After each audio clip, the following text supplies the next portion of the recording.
பரிசுத்த வேதாகமம் பழைய ஏற்பாடு சங்கீதம் 23ஆம் அதிகாரம். கர்த்தர் என் மீட்பராயிருக்கிறார், நான் தாழ்ச்சியடையேன்.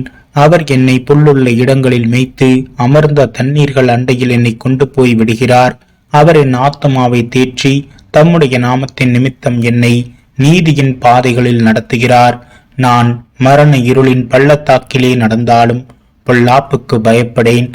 தேவரீர் என்னோட கூட இருக்கிறீர். உமது கோலும் உமது தடியும் என்னை தேற்றும். என் சத்துருக்களுக்கு முன்பாக நீர் எனக்கு ஒரு பந்தியை ஆயத்தப்படுத்தி என் தலையை எண்ணெயால் அபிஷேகம் பண்ணுகிறீர். என் பாத்திரம் நிரம்பி வழிகிறது. என் ஜீவனுள்ள நாளெல்லாம் நன்மையும் கிருபையும் என்னை தொடரும். நான் கர்த்தருடைய வீட்டிலே நீடித்த நாட்களாய் நிலைத்திருப்பேன்.